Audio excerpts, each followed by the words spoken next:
আমি একটা কথা বলি, যদিও ওনার জন্য প্লেন রেডি, উনি চলে যাবে, চলে যাওয়ার জন্য, তবে আমি বিশ্বাস করি এদেশের মানুষ ডক্টর ইউনূসকে দেশ থেকে পালাতে দিবে না। এটা আমি আপনাকে আজকে বলতে পারি।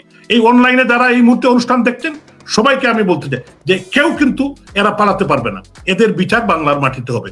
আপনাকে নোবেল তথাকথিত যে নোবেল লরিয়েট উনি যে পান, উনি কিন্তু জীবনের শান্তির জন্য কোনো জায়গায় কাজ করেন নাই, উনি বাংলাদেশে শান্তির জন্য কাজ করেছে।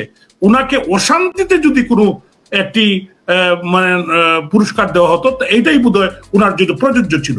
এটা কিন্তু এখন মানুষ বলতে শুরু করেছে, যদিও অনেক সময় আমাদের কথা গুলা শুনতে অনেকের হয়তো খারাপ লাগতে পারে, কিন্তু এই কথার পিছনে যুক্তি আছে। কারণ উনার ব্যক্তিগত যদি আপনি হিস্ট্রি দেখেন, উনি কিন্তু স্বার্থের জন্য কোনো কাজ করেন নাই, দেশের জন্য কোনো কাজ করেন নাই। উনি বিদেশিদের তল্পি বাহক হিসাবে উনি কাজ করেন, যে কারণে তারা উনাকে দীর্ঘদিন তারা লালন পালন করে বাংলাদেশের মানুষের উপর তাদের স্বার্থ সংরক্ষণের জন্য, এই অঞ্চলকে অস্থিতিশীল করার জন্য, আমাদের শান্ত বাংলাদেশকে অশান্ত করার জন্য, এবং আমাদের যে আমরা যে একটি ইমার্জিং টাইগার হিসাবে আমরা এগুচ্ছিলাম বিশ্বের দরবারে, শেখ হাসিনা এইটাকে গতিপথ রোধ করার জন্য, মাঝপথে থামিয়ে দেওয়ার জন্য, এটা কিন্তু 5ই আগস্টে তারা করে ফেলেছে। আজকে বিশ্বের মানুষ আমাদের সিসি করছে। আজকে প্রত্যেকটি মানুষ আমাদের একটি সুন্দর দেশ, law and order situation was very good.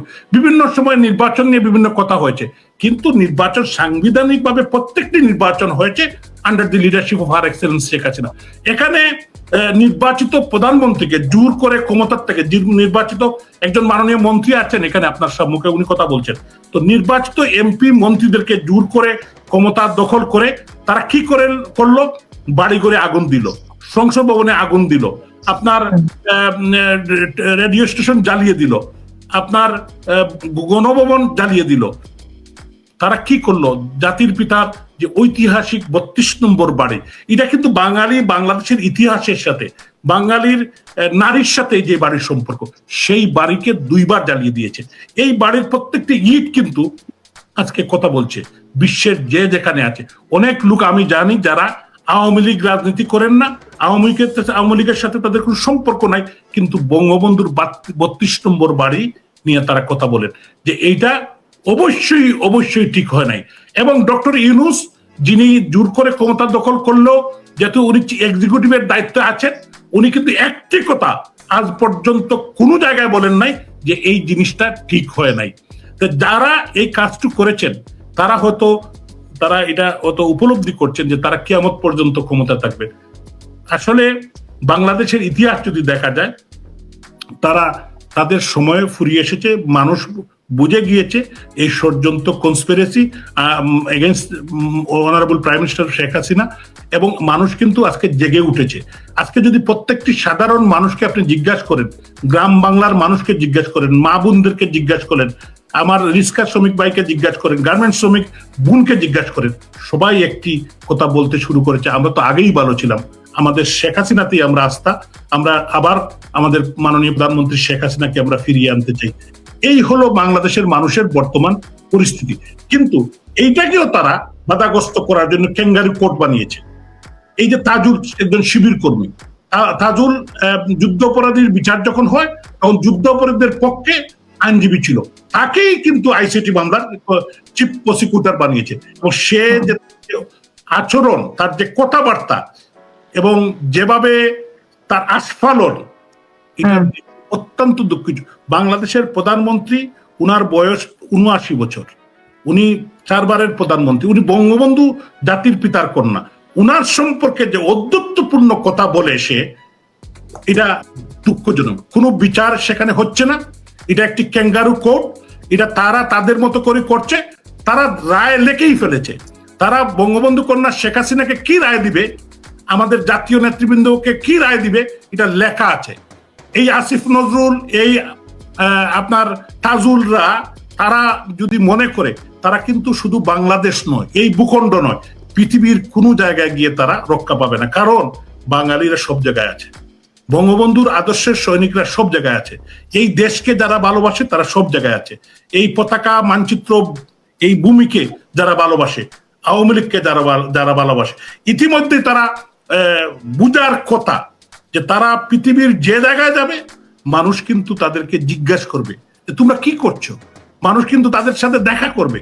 এটা তাদের ভাবা উচিত না যে তারা সেফ এক্সিট নিয়ে বাঁচতে পারবে। তাদের বিচার বাংলার মাটিতে হবে বলে আমি বিশ্বাস করি, এবং এদেশের মানুষই করবে। এই যারা আজকে এই কাজগুলা করছে, অবৈধভাবে করছে, মানে অগণতান্ত্রিক মানে অনিয়মতান্ত্রিক ভাবে করছে। এই আসিফ নজরুল উনি একজন লর ফ্যাকাল্টির উনি টিচার, কিন্তু উনি যেভাবে এখন কিন্তু কম কথা বলে, উনি মনে করছে কম কথা বললে উনি বোধহয় বেঁচে যাবে। তবে আমি বিশ্বাস করি এই আসিফ নজরুলটা বাংলাদেশ থেকে পালাতে পারবে না। মানুষ কিন্তু পাহারা বসাবে এবং বঙ্গোপসাগর ছাড়া এদের কোনো পথ নাই। এরা কিন্তু পালাতেও পারবে না, আমি বিশ্বাস করি। আপনাকে অসংখ্য ধন্যবাদ।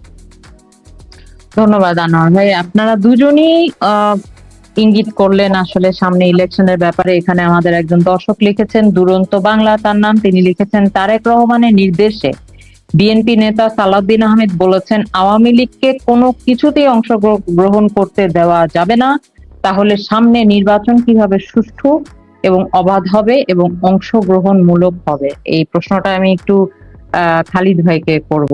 ওনার এই দর্শক যে কথাটি বললেন এবং সালাউদ্দিন সাহেবের ব্যাপারে যে কথাটি বলেছেন যে কোনো কিছুতেই আসলে আওয়ামী লীগকে অংশগ্রহণ করতে দেওয়া হবে না, উনি বিদেশে বসে আসলে অনলাইনে এই ডিকটেশন কিভাবে দিচ্ছেন তারেক রহমান? আসলে পাগলে কি না বলে ছাগলে কি না খায়, বুঝছেন? এখন এই হচ্ছে অবস্থা। বিএনপি রাজনীতি কোন জায়গায় আছে বিএনপি কি বুঝতে পারে বিএনপি কোথায় আছে? বিএনপির যে রাজনীতি করেছে এই গত 1 বছরে, সেই চাঁদাবাজি, মামলাবাজি, লুটপাট, এগুলো তো সাধারণ মানুষের কথা, এগুলো তো আমরা বলি নাই। আমরা তো বলি নাই যে চাঁদা তুলে পল্টনে টাকা যায় লন্ডনে, এই কথা তো আমরা বলি নাই, এটা সাধারণ মানুষ বলেছে।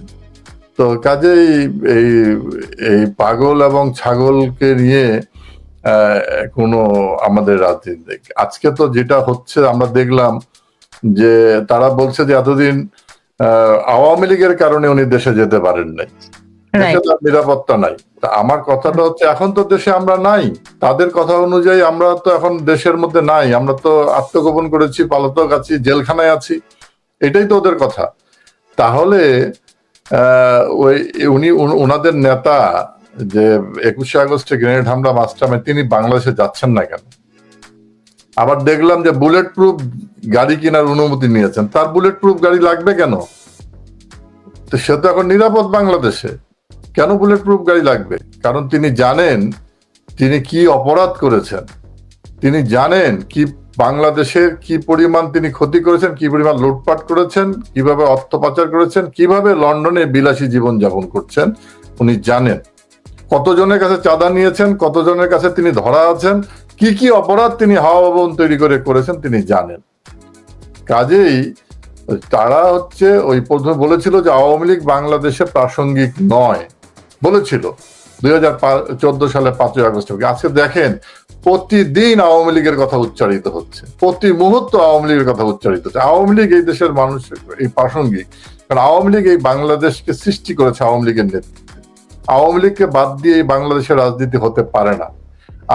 আজকে আমি দেখলাম বাংলাদেশের রিনাউন্ড একজন পত্রিকা, যদিও বাংলাদেশের সাংবাদিকতা বলে কিছু নাই, সবকিছুই ধ্বংস করে দেওয়া হয়েছে, কারণ এখন শত শত সাংবাদিক জেলখানায় আছে বিনা বিচারে, হাজার হাজার সাংবাদিকের চাকরি খাওয়া হয়েছে, গণমাধ্যমগুলোকে দখল করে নেওয়া হয়েছে। তারপরেও একটি গণমাধ্যম বলেছে যে বাংলাদেশ যেহেতু এখন নিরাপদ না, এখন গণমাধ্যম অনেক টেকনিক্যালি এই কথাগুলো বলছে যে বাংলাদেশ কার হাতে নিরাপদ, শুধু এইটা তার পাঠকদের কাছে জানতে চেয়েছে। আমি দেখলাম প্রায় লক্ষাধিক পাঠক সেখানে মন্তব্য করেছে এবং লক্ষাধিকের মধ্যে 99% বলেছে যে শেখ হাসিনার হাতে বাংলাদেশ নিরাপদ। 99%। এটা কিসের ইন্ডিকেট? বাংলাদেশের বাংলাদেশের মানুষ আজকে শুধু বিএনপি যে বললেন, এই যে তারেক এবং সালাউদ্দিন, এই বিএনপির যারা প্রোগ্রেসিভ যারা আছে সমর্থক লোকজন, যারা বিএনপির মধ্যে কিছু প্রোগ্রেসিভ লোকজন আছে, তারা পর্যন্ত আজকে ফিল করতেছে মাননীয় প্রধানমন্ত্রী দেশরত্ন শেখ হাসিনাকে। তারা হয়তো বলতে পারতেছে না, কিন্তু তারা ফিল করতেছে যে গত 15 বছরে কত নিরাপদ ছিলাম।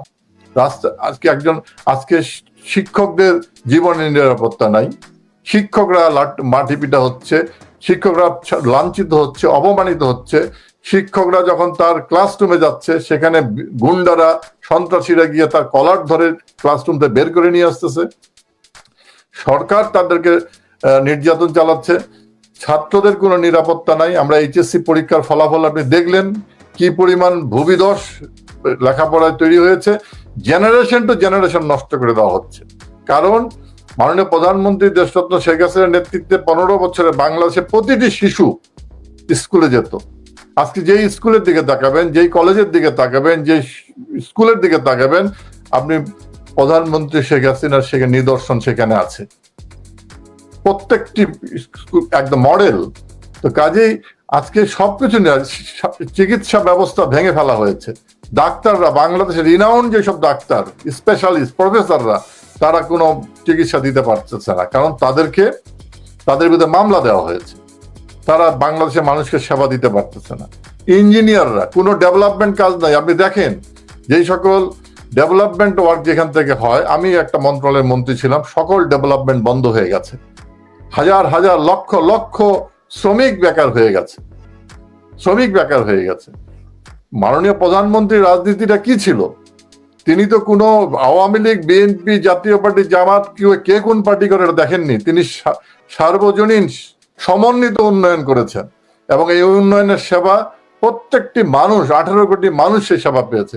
তিনি বলেছেন যে আনোয়ারুজ্জামান চৌধুরী, খালিদ মাহমুদ চৌধুরীর বাড়িতে বিদ্যুৎ যাবে তা নয়, তিনি বলেছেন ঘরে ঘরে বিদ্যুৎ যাবে। তার মানে এই ঘরে ঘরে বিদ্যুৎ মানে বিএনপির কোনো ঘর বাকি নাই। তিনি বলেছেন কোনো মানুষ গৃহহীন থাকবে না। গৃহহীন কে আওয়ামী লীগ, কে বিএনপি, কে কি করে এটা দেখেননি তিনি। সবাইকে গৃহহীন প্রত্যেকটি মানুষই গৃহ দিয়েছেন, ভূমি দিয়েছেন। তিনি একটা মর্যাদার জায়গায় নিয়ে গেছেন। আজকে একটি যে ভ্যান চালক, যে রিক্সা চালক, যে মাটি কাটে, যে কৃষক মাঠে কাজ করে, যে শ্রমিক ইন্ডাস্ট্রিতে কাজ করে, গার্মেন্টস, সকলে সন্তানেরা স্কুলে যায়। আপনি আজকে ইউনিভার্সিটিতে দেখেন কাদের সন্তানেরা, যেই সন্তানেরা ক্লাস 1-2 পড়ার পরে বা স্কুলে কখনো যায়নি, সিগনেচার পর্যন্ত করতে যায়নি, তারা আজকে ইউনিভার্সিটির টিচার হচ্ছে, তারা আজকে সরকারি কর্মকর্তা হচ্ছে, তারা আজকে সামরিক বাহিনীতে যোগদান করছে, তারা আজকে রাজনীতি করছে, তারা আজকে বড় হচ্ছে। আজকে বাংলাদেশের নেতৃত্ব দেওয়ার জন্য তাদের সেই স্বপ্ন তৈরি হচ্ছে। সেই স্বপ্ন 5ই আগস্টের পরে আবার ধূলিসাৎ হয়ে গেছে। কারণটা হচ্ছে, বাংলাদেশ যদি সুশিক্ষিত জাতি হয়, বাংলাদেশের যদি ফান্ডামেন্টাল রাইট যেটা আছে সেটা যদি প্রতিষ্ঠিত হয়, তাহলে তো এই দেশকে কেউ ধরে রাখতে পারবে না। একটা রাজনৈতিক দলের কাজ কি, একটা সরকারের কাজ কি? প্রত্যেককে তো ধরে ধরে বড়লোক করে দেওয়া না। একটা সরকারের দায়িত্ব, একটা রাজনৈতিক নেতার দায়িত্ব পথ তৈরি করা, এবং সেই পথ এত মসৃণ পথ তৈরি করা যে পথ দিয়ে সকলে হাঁটতে পারবে। মাননীয় প্রধানমন্ত্রী দেশরত্ন শেখ হাসিনা বাংলাদেশে সেই পথ তৈরি করেছিলেন, যেই পথ দিয়ে সকলে হেঁটেছে। ছাত্র, শিক্ষক, অসুস্থ রোগী, ব্যবসায়ী, শ্রমিক, কর্মচারী, যে কেউ হোক না কেন, সামগ্রিকভাবে দেশ একটা নিরাপদ জায়গা ছিল। সেই নিরাপদ বাংলাদেশ আজকে হারিয়ে গেছে 1 বছরের মাথায়। সেই নিরাপদ বাংলাদেশ আজকে তথাকথিত শান্তির যে পদকধারী, এই দখলদার, বাংলাদেশের সবচেয়ে ঘৃণিত, এই মুহূর্তে বাংলাদেশের সবচেয়ে ঘৃণিত নাম ইউনূস, তার এই মেটিকুলাস ডিজাইনে বাংলাদেশের সকল স্বপ্ন আজকে ধূলিসাৎ হয়ে গেছে। বাংলাদেশের মানুষ আজকে ঘুরে দাঁড়ার প্রস্তুতি নিচ্ছে। আপনি দেখেন প্রতিদিন আজকে ঢাকার বাইরে, জেলা শহরে, উপজেলা শহরে, ইউনিয়নে এবং রাজধানী শহর, বিভাগীয় শহর, সব জায়গায় মিছিল হচ্ছে খন্ড খন্ড। এই মিছিল কিন্তু আস্তে আস্তে বাড়তেছে, এবং এই মিছিল কিন্তু সর্বশেষ গণজোয়ার তৈরি করবে, গণবিপ্লব তৈরি করবে। কারণ এই বাংলাদেশকে রক্ষা করতে হবে, এই দেশ মাতৃকাকে রক্ষা করতে হবে। আমরা 30 লক্ষ শহীদের কাছে দায়বদ্ধ আছে আমাদের। আমার জাতির পিতা বঙ্গবন্ধু শেখ মুজিবুর রহমানের রক্তের কাছে আমরা দায়বদ্ধতা আছে। আমরা এই বাংলাদেশকে এই ডক্টর ইউনূসের মেটিকুলাস ডিজাইনের কাছে আমরা পরাজিত হতে পারি না। আমরা বিজয়ী জাতি। আমরা রাজাকার আলবদর আলসাম পাকিস্তান খান হানাদার বাহিনীকে হারিয়েছি, আমরা বিজয়ী হবই।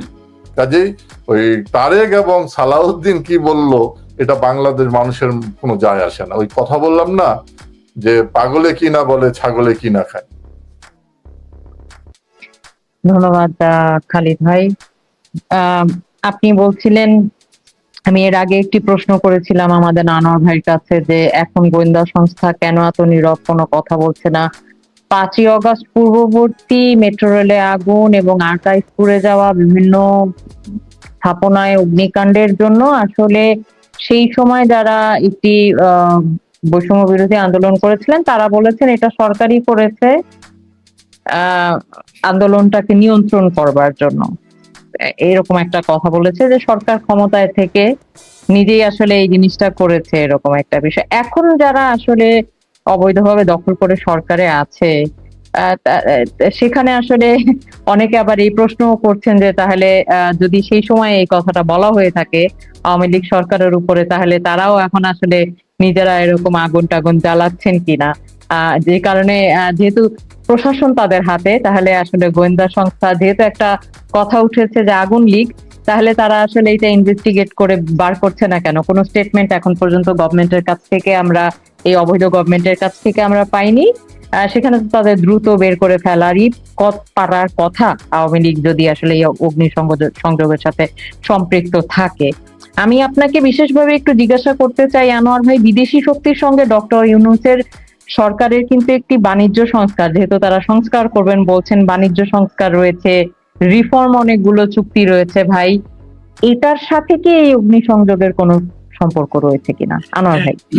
আমি প্রথমেই এই কথাটা বলতে চাই যে আপনি একটু আগে একটি কথা বলেছেন যে মেট্রো রেলে আগুন, আপনার মনে আছে এবং দেশবাসীর মনে আছে যে একটি ছেলে আব্দুল হাসিব বা হাসিবুর রহমান, সে সমন্বয়, সে নিজে টেলিভিশনে ইন্টারভিউ দিয়ে বলেছে যে আমরাই মেট্রো রেলে আগুন দিয়েছিলাম, পুলিশ হত্যা করেছি। বিএনপির নেতা, সিরাজগঞ্জের বিএনপির নেতা মঞ্চে দাঁড়িয়ে বলেছেন যে পুলিশকে, আমরা 14 জন পুলিশকে হত্যা না করলে পুলিশ ভয় পাত না। মৌলভীবাজারের সাবেক এমপি এম সাইফুর রহমানের ছেলে নাসির রহমান কুলাউড়া একটি বক্তৃতায় বলেছেন যে পুলিশকে হত্যা করা ফরজে কেফায়া, ইটস এভিডেন্স। আপনাকে এভিডেন্সিয়াল 3টি বক্তব্য দিলাম, এগুলোর এভিডেন্স আছে। তো এরা যে এটা করেছে এটা প্রমাণিত, এটা নিয়ে আর আমার মনে হয় না কথা বলা। কালকে একজন দেখলাম, একজন হুজুর টাইপের মানুষ, উনি বলেছেন যে আমি রেডিও স্টেশনে আগুন দিয়েছি, আমাকে কারা কারা টাকা দিয়েছে বিএনপি জামাতের আমি নাম বলে দিব। তো এই হলো এদের চরিত্র। তো আমাদের নেতাকর্মীর বাড়িতে, হাজার হাজার নেতাকর্মীর বাড়িতে আগুন দিয়েছে, বাড়িঘর পুড়িয়েছে, জ্বালিয়েছে, অনেককে হত্যা করেছে। আমাদের শাহিন চাকলাদারের হোটেলে 24 জনকে হত্যা করেছে, আমাদের আবুল হাসান আব্দুল্লাহ সাহেবের বাসায় 8 জনকে হত্যা করেছে। এরকম নেইমিট প্রত্যেকটি পাড়ায় মহল্লায় আগুন দিয়েছে। আজকে আমাদের লক্ষ লক্ষ নেতাকর্মীর উপর মিথ্যা মামলা, এবং এরা নির্যাতিত, এদেরকে কোর্টের মধ্যে গিয়ে মব জাস্টিস করছে, এদেরকে নির্যাতন করছে, তাদের পরিবারকে নির্যাতন করছে। এই যে কোটি কোটি মানুষের একটি সংগঠন বাংলাদেশ আওয়ামী লীগ, 1949 সালে যার জন্ম, 76 বছরে আওয়ামী লীগ পা দিয়েছে। 76 বছরতে একটু আরো কয়েক মাস আমরা এগিয়ে গিয়েছি। তো 76 বছরের একটি সংগঠন বাংলাদেশ আওয়ামী লীগ, যা যে আওয়ামী লীগের নেতৃত্বে 52-এর ভাষা আন্দোলন, 71-এর মুক্তিযুদ্ধ, 66-র 6 দফা আন্দোলন, প্রত্যেকটি এদেশি এই অঞ্চলের মানুষের বাত এবং বুটের অধিকার প্রতিষ্ঠার জন্য জাতির পিতা বঙ্গবন্ধু শেখ মুজিবুর রহমানের নেতৃত্বে একটি রাষ্ট্র, একটি ভূখণ্ড, একটি পতাকা আমরা নিয়ে আসলাম। এই আওয়ামী লীগকে বাদ দিয়ে যে নির্বাচন বাংলাদেশে হবে, এটা কি দেশবাসী মানবে? বিশ্ববাসী মানবে? কেউ মানবে না। এখন কথা আসতে পারে যে তারা করতে চায়। তো আমি আপনার মাধ্যমে, এই অনুষ্ঠানের মাধ্যমে যারা এই মুহূর্তে অনুষ্ঠানটি দেখছেন তাদেরকে একটি চ্যালেঞ্জ দিতে চাই। বিএনপি, তারেক রহমান, ডাক্তার শফিকুর রহমান, তারপরে ডক্টর ইউনূস, জামাত ইসলাম, আরো যারা তাদের খুচরা পাটচাটি আছে, এই যে চিলড্রেন পার্টির, তারা সবাই মিলে একটি বাক্স দোক। আর বঙ্গবন্ধু কন্যা শেখ হাসিনা, আওয়ামী লীগের সভানেত্রী, সফল প্রধানমন্ত্রী, উনি একটি বাক্স বাংলাদেশের মানুষ দেখা। আমি তাদেরকে চ্যালেঞ্জ করতে চাই, তারা একটি নিরপেক্ষ নির্বাচন দেখ, এই নির্বাচনে কি ফলাফল। তারা তো বলে যে আওয়ামী লীগ ডেভিল, আওয়ামী লীগ ফেসিস্ট, আওয়ামী লীগের কোনো জায়গায় দেশে নাই, আমরা পলাতক হয়েছি, আমরা দেশ থেকে আমরা কেন এসেছি, আমাদের অনেক ভাই বোনদেরকে মেরে ফেলছে না, আমরা স্থান পরিবর্তন করেছি ফর টাইম বিং। ইনশাল্লাহ ফাইন ইন দি মর্নিং আমরা বাংলাদেশে যাব।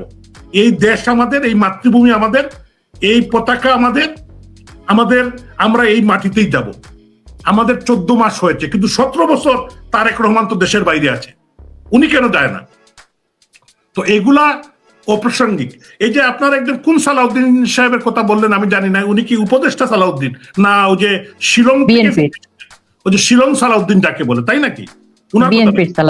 ও আচ্ছা আচ্ছা, উনি তো দেখতে তো এমনি চেহারা ভালো কথা বলেন, কিন্তু উনি তো ব্যুরোক্রেট মানুষ।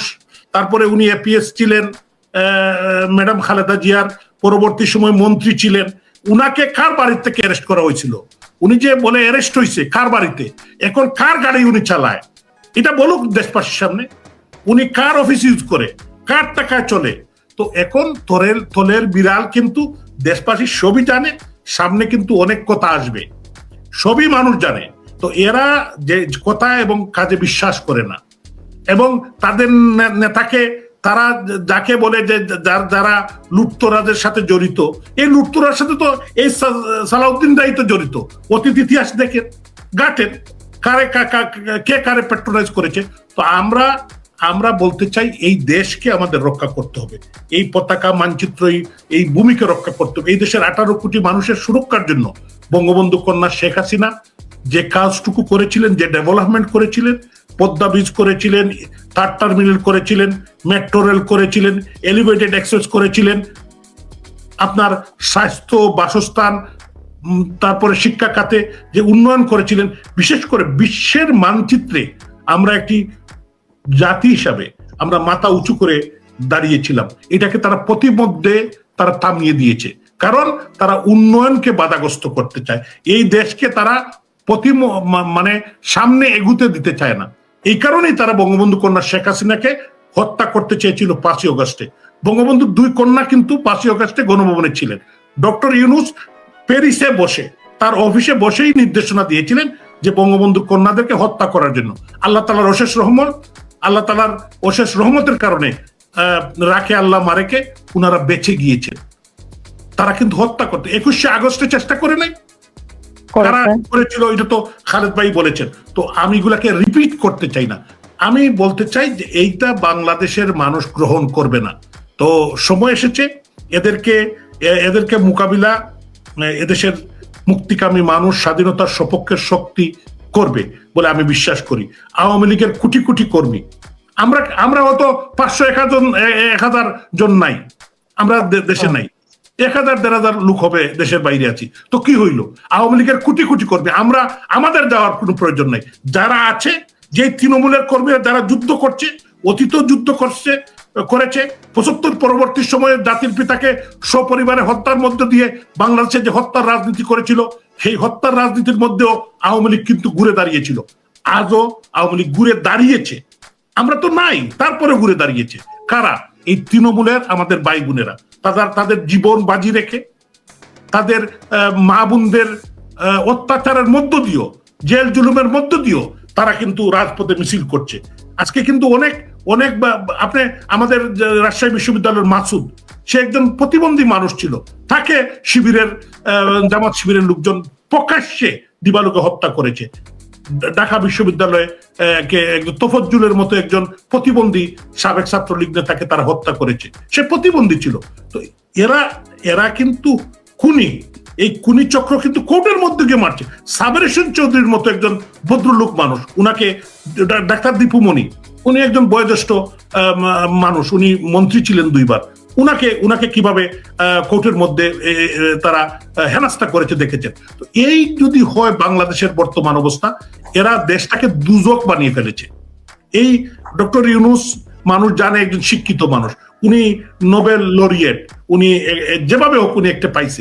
তো এই যে ইমেজটাকে বা উনার যে এই যে কানেক্টিভিটিকে উনি ক্যাপিটালাইজ করে দেশের বিরুদ্ধে ষড়যন্ত্র করছেন, এবং উনি কিন্তু এই দেশকে কিন্তু পরাধীন করার জন্য উনি এসেছেন। উনি কিন্তু ওই যে হামিদ কারজাইকে তারা বসিয়েছিল না আফগানিস্তানে, বাংলার বর্তমান হামিদ কারজাই ডক্টর মোহাম্মদ ইউনূস। এবং আমি একটা কথা বলি, যদিও ওনার জন্য প্লেন রেডি, উনি চলে যাওয়ার জন্য, তবে আমি বিশ্বাস করি এদেশের মানুষ ডক্টর ইউনূসকে দেশ থেকে পালাতে দিবে না। এটা আমি আপনাকে আজকে বলতে পারি। এই অনলাইনে যারা এই মুহূর্তে অনুষ্ঠান দেখছেন সবাইকে আমি বলতে চাই যে কেউ কিন্তু এরা পালাতে পারবে না, এদের বিচার বাংলার মাটিতে হবে। আপনাকে অসংখ্য ধন্যবাদ। ধন্যবাদ আনোয়ার ভাই। একজন জিজ্ঞাসা করেছে SSRR বাংলাদেশ আওয়ামী লীগের সাংগঠনিক সম্পাদক খালেদ মাহমুদ চৌধুরী আগামীতে কোন দেশদ্রোহী, মহান মুক্তিযুদ্ধ বিরোধী, বাংলাদেশ বিরোধী অপশক্তির বিচার কি দ্রুত বিচার আইনে নিশ্চিত করবেন কিনা? খালিদ ভাই। দেখেন, আমরা তো আইনের প্রতি শ্রদ্ধাশীল। 1996 সালে যখন 21 বছর পরে আওয়ামী লীগ ক্ষমতা এসেছিল, মাননীয় প্রধানমন্ত্রী দেশরত্ন শেখ হাসিনা যখন প্রধানমন্ত্রী হয়েছিলেন, তখন সারা দেশের পক্ষ থেকে, দেশে বিদেশে চারিদিক থেকে প্রেসার ছিল, তার উপরে চাপ ছিল যে স্পেশাল ট্রাইব্যুনাল করে তাদেরকে বিচার করা। তিনি কিন্তু সাধারণ আইনে বঙ্গবন্ধুর হত্যাকারীদের বিচার করেছেন এবং তারা কিন্তু আইনি সহায়তা পেয়েছে। দালাল আইনে যাদের বিচার হচ্ছে ট্রাইব্যুনালে, তারাও কিন্তু আইনি সহায়তা পেয়েছে। কাজেই আমরা আইনের প্রতি শ্রদ্ধাশীল। অপরাধী যাদের, বাংলাদেশের আইনে তাদের বিচার হবে, যে যেরকম অপরাধ করেছে তাদের সেইভাবে বিচার হবে, আমরা সেটাই বিশ্বাস করি। এবং বাংলাদেশে আইনের শাসন প্রতিষ্ঠার ক্ষেত্রে মাননীয় প্রধানমন্ত্রী দেশরত্ন শেখ হাসিনা যুগান্তকারী ভূমিকা রেখেছে। এখন তো কিছু মানুষ যখন দেখে ওভারনাইট তারা পেতে চায়, তো ওভারনাইট তো কোনো কিছু সম্ভব নয়। তবে বাংলাদেশকে যেই জায়গায় তিনি নিয়ে গিয়েছিলেন, যে তিনি বলেছিলেন যে 41 সালের মধ্যে বাংলাদেশের ধনী উন্নত দেশ হবে। উন্নত দেশ মানে কি? আমি বারবার বলেছি যে উন্নত দেশ মানে তো পকেট ভর্তি টাকা নয়। উন্নত দেশ মানে হচ্ছে সার্বিকভাবে উন্নয়ন। আমাদের পশ্চিমা সভ্য দেশ যেগুলো আছে, যাদেরকে আমরা অনুসরণ করি, যাদের গণতন্ত্র, তাদের জীবন ব্যবস্থা, আইন ব্যবস্থা আমরা অনুসরণ করি, ফলো করি, হতে চাই। মাননীয় প্রধানমন্ত্রী দেশরত্ন শেখ হাসিনাকে উন্নত বাংলাদেশ বলতে সেটাই করেছিলেন, যে সকলেরই সব ধরনের নিশ্চয়তা, সাম্যতা থাকবে, যেটা আমাদের মুক্তিযুদ্ধের মধ্যে আমাদের শপথ, যে প্রত্যেকটি নাগরিক সমতা ভিত্তিক জীবন যাপন করবে। আইন থেকে আরম্ভ করে, চিকিৎসা থেকে আরম্ভ করে, শিক্ষা থেকে আরম্ভ করে, সমাজ ব্যবস্থা থেকে আরম্ভ, সব জায়গায় তারা সাম্য থাকবে, সেটা করতে। কিন্তু আজকে তো সেই যে তিনি নিয়ে যাচ্ছিলেন, এটাই হচ্ছে তাদের মনোকষ্ট, তাদের প্রতিহিংসা। যে এই বাংলাদেশ, যেখানে পাকিস্তানের সরকাররা বলতেছে হাম লোগ কো সুইডেন নাহি, ইউরোপ নাহি, আপ লোগ কো হামাকো কি বাংলাদেশ বানা দো। ঘটনা হচ্ছে যে যারা পাকিস্তানরা বাংলাদেশকে করতে চাচ্ছে, বাংলাদেশ হইতে চায়, যে এই যে একটা মর্যাদার জায়গায় গেছে, যে আপনি দেখেছেন জন্মশত বার্ষিকী বঙ্গবন্ধুর উদযাপন, পৃথিবীর কোন নেতার জন্মশত বার্ষিকীতে সারা পৃথিবীর রাষ্ট্রপ্রধান, সরকার প্রধান এবং সব সেলিব্রিটি যারা যে সকল মানুষ আছে, তারা বঙ্গবন্ধুর জন্মদিনকে সেলিব্রেট করেছে। বাংলাদেশের 50তম স্বাধীনতা দিবসে সেলিব্রেট করেছে। কেন করেছে? বাংলাদেশ সেই মর্যাদায় গেছে। তো বাংলাদেশ সেই জায়গায় মর্যাদায় গেছে, পৃথিবীর বিভিন্ন দেশের প্রধানরা বাংলাদেশে এসেছে। এবং মাননীয় প্রধানমন্ত্রী, দেখেন আপনি একটি ভিডিও মাঝে মাঝে দেখি যে মাননীয় প্রধানমন্ত্রী দাঁড়িয়ে আছেন আপনার ইউএন নেশনের প্রোগ্রামে, সেখানে ডোনাল্ড ট্রাম্প রাষ্ট্রপ্রধান আমেরিকা, তিনি হেঁটে যাচ্ছেন, তিনি প্রধানমন্ত্রীকে দেখে থমকে দাঁড়িয়ে গেলেন। এই যে আমরা দেখেছি ঋষি সুনাক, ব্রিটিশ প্রধানমন্ত্রী, তিনি কিভাবে মাননীয় প্রধানমন্ত্রীকে ইন্ডিয়ার যে কনফারেন্সে তিনি কিভাবে হাঁটু গেড়ে তার প্রতি তিনি সম্মান দেখে। কেন সম্মান দেখা? যখন একজন লিডারশিপ সেই রকম একটি জায়গায় চলে যায়। শেখ হাসিনা তো বাংলাদেশ সম্পদ ছিল না, শেখ হাসিনা পৃথিবীর সম্পদে পরিণত হয়ে গেছিল। সেই জায়গাটায় তারা আঘাত করেছে, যে মুক্তিযুদ্ধের পক্ষের কথা বলে, অসাম্প্রদায়িক চেতনার কথা বলে, বঙ্গবন্ধুর আদর্শ বাস্তবায়নে নেতৃত্ব আজকে পৃথিবী পর্যায়ে চলে গেছে। তাকে নামিয়ে ফেলতে হবে। এবং সেই কারণেই এই মেটিকুলাসলি ডিজাইন হয়েছে। আজকে কি হচ্ছে, ওই আমরা একটা পড়েছি না, রোম যখন পুড়ছে নিরু তখন বাঁশি বাজাচ্ছে, বাংলাদেশ পুড়ছে এই মেটিকুলাস ডিজাইনের যে দখলদার বাহিনীর প্রধান ইউনুস তখন সেই যমুনায় বসে তিনি ডিনার করছেন। এই তো বাংলাদেশ এখন, এই তো বাংলাদেশ। বাংলাদেশে কিছুই নাই। আপনি বিচারের কথা বলছেন, কিছুই নাই। অবশ্যই মাননীয় প্রধানমন্ত্রী দেশরত্ন শেখ হাসিনার নেতৃত্বে এই বাংলাদেশে আবার ন্যায় বিচার প্রতিষ্ঠা হবে, সকলের অধিকার প্রতিষ্ঠা হবে। মাননীয় প্রধানমন্ত্রী বলেছেন, শেখ রাসেলের জন্মদিনে তিনি বলেছেন, আমার বিশ্বাস যতই অন্ধকারে নিয়ে যাক বাংলাদেশকে, এই বাংলাদেশের মানুষকে আমি চিনি, বাংলাদেশের প্রতিটি অঞ্চলকে আমি চিনি, এই ভূখণ্ডকে আমি চিনি, আমি পারবো এই বাংলাদেশকে 41 সালের মধ্যে উন্নত বাংলাদেশ করতে। এবং যে কথাটা আমি বললাম যে একটি রিনাউন্ড পত্রিকা যে সার্ভে করেছে কার হাতে বাংলাদেশ নিরাপদ, 99% বলেছে শেখ হাসিনা, শেখ হাসিনা, শেখ হাসিনা, শেখ হাসিনার হাতে নিরাপদ। এই 99-এর মধ্যে সব কি আওয়ামী লীগ? না, এরা সাধারণ মানুষ বলেছে। তারা তো ফিল করতেছে, যারা বাংলাদেশে আছে, আমরা যারা বাইরে আছি আমরা ফিল করতেছি না, যারা বাংলাদেশে আছে তারা ভয়াবহ ফিল করতেছে কি সম্পদ আমরা হারিয়েছি, কোথায় ছিলাম আর এখন কোথায় আছি।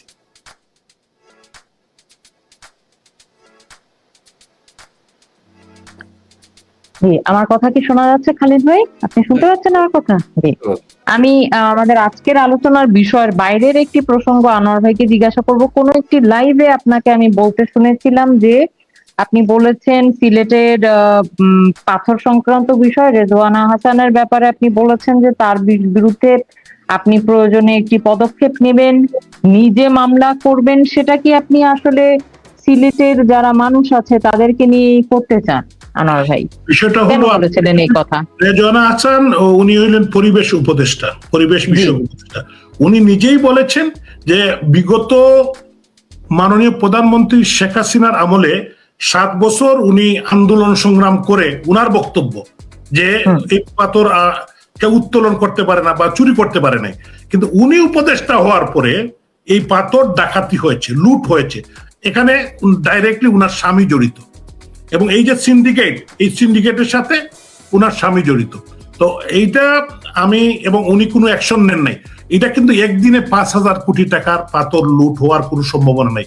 এই মামলা আমি নিজেই করব। আমি সিলেটের সন্তান, আমি সিলেটের নির্বাচিত মেয়র, আমি নিজেই মামলা করব। আজ হোক আর কাল হোক আমি নিজে কোর্টে গিয়ে, এবং উনি 1 নম্বর আসামি হবে এটার জন্য। এবং এই সিলেটের মানুষ, সিলেটের 1 কোটি মানুষ কোনো সময় এই রেজওয়ানা হাসানকে ক্ষমা করবে না। কারণ এটা মানুষের একটা, সিলেটের একটা কৃষ্টি কালচার ঐতিহ্য ছিল, এই ঐতিহ্যকে নষ্ট করে ফেলছে। এবং উনি সুন্দর সুন্দর মিটি মিটি কথা বলে, ভালো শাড়ি কাপড় পরিয়া মানুষ মনে করে উনি খুব এডুকেটেড, কিন্তু এইরকম একটি ন্যাক্কারজনক উনি কিন্তু নিজে একবার ভিজিটও করে নাই, পরবর্তীতে ভিজিট করে নাই, কোনো অ্যাকশন নেয় নাই। 5,000 কোটি টাকার পাথর লুট হয়েছে। এটার বিচার বাংলাদেশেই হবে ইনশাল্লাহ, এবং এটার জন্য মামলা আমি নিজেই করব। ধন্যবাদ আনোয়ার ভাই। আমি খালিদ ভাইকে বলবো যে খালিদ ভাই, আপনি আমাকে বলছিলেন যে আমার স্মৃতি একটু সমস্যা হয়েছিল কিনা, সেই জায়গাটা আমি খুব পজিটিভলি নিয়েছি কথাটা। অগাস্টের আগে আসলে পুরো বাংলাদেশের মানুষও অনেকে আসলে বিশ্বাস করে ফেলেছিল যে হ্যাঁ, তৎকালীন সরকার ক্ষমতায় থেকে আসলে একটি আন্দোলনকে দমন করবার জন্যে এই ধ্বংসযজ্ঞ করছিল, যাতে ক্ষমতায় টিকে থাকবার জন্য করছিল। এবং আরো বেশ কিছু অভিযোগ আছে আওয়ামী লীগের ব্যাপারে, যদিও এখন আপনাদের জন্য মানুষই কথা বলছে।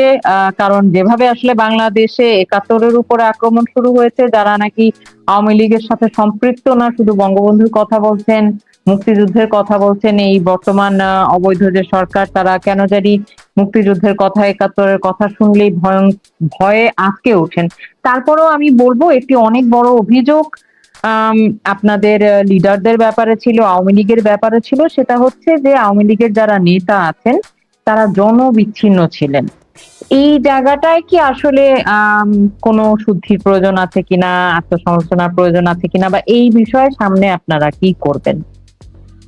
ধন্যবাদ। দেখেন, আসলে আপনি যেটা বলেছেন যে আওয়ামী লীগের সে অভিযোগটা ছিল, অভিযোগ থাকতে পারে, ক্ষোভও থাকতে পারে, সেটা থাকতেই পারে, কিন্তু এই যে এই এই এই আন্দোলন থামাতে গিয়ে যে ঘটনাগুলো ঘটেছে আজকে তো দিবালোকের মতো পরিষ্কার। আমি 2024 সালের 27শে জুলাই আমি বলেছিলাম, যখন আবু সাইদের হত্যাকাণ্ডকে নিয়ে এই ঘটনাগুলো করা হচ্ছে, তখন আমি বলেছিলাম যে আবু সাইদকে কারা হত্যা করেছে, কে করেছে, এবং পুলিশের ড্রেস পরে অন্য কেউ গুলি করেছে কিনা সেটা তদন্ত করা দরকার।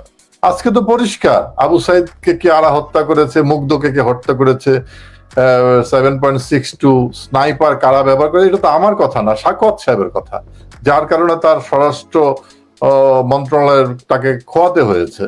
এবং তাকে সেই যারা গুলি করেছে, যে আসিফ এবং ওই যে হাসনাত, যারা তারা তাকে থ্রেট করেছে যে সে করবে। এবং আজকে আপনি দেখতে পাচ্ছেন যে তাদের মুখ দিয়ে তো ধীরে ধীরে শব্দগুলো বেরিয়ে আসছে। কয়েকদিন আগে দেখলাম বিদ্যুৎ চলে গেছে, বলছে জিপ ছিঁড়ে ফেলবো। যে এই যে কথাগুলো আসতেছে, এটা তো আপনার যেটা বলছেন যে আমাদের জনবিচ্ছিন্নতা আছে, দেখেন আমাদের থার্ড ওয়ার্ল্ড কান্ট্রিগুলোতে আমরা যেহেতু 15 বছর ধারাবাহিকভাবে রাষ্ট্র পরিচালনা করেছি, এবং অনেকগুলো বড় বড় মেগা প্রকল্প, তার মধ্যে একটা ধর বঙ্গবন্ধুর হত্যাকারীদের বিচার করেছি, এবং তাদের যে পক্ষ অবলম্বন করেছিল জিয়াউর রহমানের নেতৃত্বে যে গোষ্ঠীটা বিএনপি, এবং জামাত যাদেরকে নিজামী এবং কামরুজ্জামান গোলাম আজমদের আমরা শাস্তি নিশ্চিত করেছিলাম, যে যাদেরকে খালেদা জিয়া মন্ত্রী বানিয়েছিলেন। কাজেই তারা তো ষড়যন্ত্রটা করবে, এবং সেই ষড়যন্ত্র অনুযায়ী অংশ হিসেবেই আপনার হচ্ছে পদ্মা সেতু দুর্নীতির কথা বলেছিলেন, সেখানে ইউনূস যুক্ত হয়েছিলেন। এবং দেখেন, কাজ করতে গেলে তো আপনার অনেকেরই ক্ষোভ তৈরি হয়। যেমন আপনি সিলেটের মেয়র এখানে আছেন, সিলেটের যে রাস্তাগুলো কত বড় বড় রাস্তা হয়েছে, এখানে অনেকের বাড়িঘর ওয়াল ভাঙতে হয়েছে, এখানে ক্ষোভ তৈরি হয়েছে, কিন্তু মানুষ তো সেবাটা পাচ্ছে। আজকে আমরা কাজ করেছি এই 15 বছর, যে বাংলাদেশ আওয়ামী লীগ কাজ করেছে, জনবিচ্ছিন্ন যে ছিল না, আজকের বাস্তবতা সেটা প্রমাণ করে। তো আজকে আমাদের জন্য, আওয়ামী লীগের জন্য, আওয়ামী লীগের নেতৃত্বের জন্য, দেশরত্ন শেখ হাসিনার জন্য কেন বাংলাদেশের মানুষ অপেক্ষায় আছে? নিশ্চয়ই আমরা বাংলাদেশের মানুষের উন্নয়নের কাজ করেছি। আমাদের রাজনীতিটা ছিল উন্নয়নমুখী রাজনীতি, আমাদের রাজনীতিটা ছিল মানুষের সেবা সমৃদ্ধির রাজনীতি, আমাদের রাজনীতিটা ছিল বাংলাদেশকে সোনার বাংলা বানানোর রাজনীতি, আমাদের রাজনীতি ছিল অসাম্প্রদায়িক চেতনার একটি সকল ধর্ম বর্ণের একটা রাজনীতি। আমরা যেটা পেয়েছিলাম জাতির পিতা বঙ্গবন্ধু শেখ মুজিবুর রহমানের কাছ থেকে, তিনি কি বলেছিলেন, আমি কিছু চাই না, আমি শুধু চাই আমার দেশের মানুষ মন খুলে হাসবে। আওয়ামী লীগের নেতৃবৃন্দ, দেশরত্ন শেখ হাসিনার নেতৃত্ব সেটাই চেয়েছিল। বাংলাদেশের টেকনাফ থেকে তেতুলিয়া বিচ্ছিন্ন ছিল, সেটা একই ভূখণ্ডে নিয়ে এসেছে। রেল বলেন, সড়ক বলেন, নৌ বলেন, আকাশ বলেন, যোগাযোগ ব্যবস্থা, ডিজিটাল সার্ভিস, ঘরে ঘরে বিদ্যুৎ। আমি কি বলবো, আমি বলতে গেলে আমার দম আটকায় যাবে উন্নয়নের কথা। এগুলো তো দেশের মানুষের জন্য হয়েছে। আজকে যেটা বললাম, ঢাকা শহরের মানুষকে বলবেন আপনার প্রথম প্রেমকে, তিনি বলবেন মেট্রো রেল। ঢাকা শহরে যারা বিমানবন্দরে, আপনারা যারা প্রবাসে আসা যাওয়া করেন, তোমার প্রেম কি, বলবে যে এলিভেটেড এক্সপ্রেস। এগুলো তো কে করেছে? এগুলো তো দেশের মানুষের জন্য।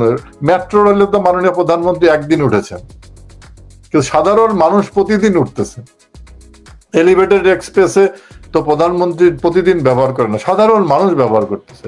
কাজেই এগুলো হচ্ছে এই বর্তমান রেজিমের কল্প কাহিনী। কেন 99% মানুষ বলছে শেখ হাসিনার কাছে নিরাপদ? যদি আমাদের প্রতি মানুষের যে বিদ্বেষ থাকতো, ক্ষোভ থাকতো, তাহলে তো এই কথা বলতো না। বুঝতে পেরেছি, ধন্যবাদ আপনাদের দুজনকেই। আপনাদের গুরুত্বপূর্ণ সময় থেকে ব্যস্ততার মাঝেও আপনারা আমাদের মাঝখানে উপস্থিত হয়েছেন। মনে আশা রাখি যে আবারও আপনাদের সঙ্গে সংযুক্ত হব। মানুষের কথাটাই আসলে আমি তুলে ধরি, তাদের অনেক রকমের অভিযোগ অভিমান থাকে, সেগুলোই আসলে আমরা বলি, তাদের কণ্ঠে আপনাদের কাছে পৌঁছে দেওয়ার চেষ্টা করি। কোনো কিছুই আসলে আমার ব্যক্তিগত হয়তো প্রশ্ন নয়। তো আপনাদের দুজনকেই আমি শুভাশিস জানাবো। সুপ্রিয় দর্শক, আপনাদের একটি প্রশ্ন ছিল যে এই অগ্নিকাণ্ডটি মেটিকুলাস অগ্নিকাণ্ড কিনা, নাকি আসলে এটা আগুন লীগের একটি বিষয়। আজকে আওয়ামী লীগের দুজন নেতা আমাদের সঙ্গে এখানে উপস্থিত হয়েছিলেন এবং তারা জনতাকে ফেস করলেন, তাদের জায়গা থেকে তারা উত্তরগুলো দিলেন। আশা করি আপনারা আপনাদের প্রশ্নের উত্তরগুলো পেয়ে গিয়েছেন। এই লড়াইটা আসলে এখন দেশ আমরা যা দেখতে পাচ্ছি 5ই অগস্ট পরবর্তী এবং গত 14 মাসে সাধারণ মানুষ এখন আমরা মনে করছি এই লড়াইটি আসলে শুধু আওয়ামী লীগের লড়াই নয়, এটি আসলে শুধু আওয়ামী লীগ পতনের গল্প নয়, এটি আসলে বাংলাদেশে একটি পরাহত শক্তি, 1971-এর যে পরাহত শক্তি তার আগ্রাসন চলছে, প্রতিহিংসার প্রতিশোধের একটি আগ্রাসন চলছে। এখানে অনেক বড় বড় আসলে আন্তর্জাতিক শক্তি সংযুক্ত। তবে 1971 সালে আমরা প্রমাণ করেছিলাম যে বঙ্গবন্ধুর ডাকে আমরা এই বাংলাদেশ জন্ম হয়েছিল। সুতরাং আবারও আমি এই অনুষ্ঠানটার মাধ্যমে এবং আমাদের দুই উপস্থিত ভাইও আজকে সেই কথাগুলি বলবার চেষ্টা করেছেন, দেশকে বাঁচাতে সকলে আসলে একত্রিত হন। এই লড়াইটা শুধু আওয়ামী লীগের লড়াই না, এটা দেশ বাঁচার লড়াই। এটা আসলে আমাদের লড়াই, কারণ আমাদের সংবিধানে খুব স্পষ্টভাবে লেখা আছে গণপ্রজাতন্ত্রী বাংলাদেশ, অর্থাৎ এই বাংলাদেশের মালিক আমরা জনগণেরা। আমরা যে সিদ্ধান্ত নিব আমরা আসলে আমাদের দেশকে বাঁচাবো, সেটাই আসলে বাংলাদেশে হবে। সকলে সুস্থ থাকবেন, নিরাপদ থাকবেন। জয় বাংলা, জয় বঙ্গবন্ধু, বাংলাদেশ চিরজীবী হোক।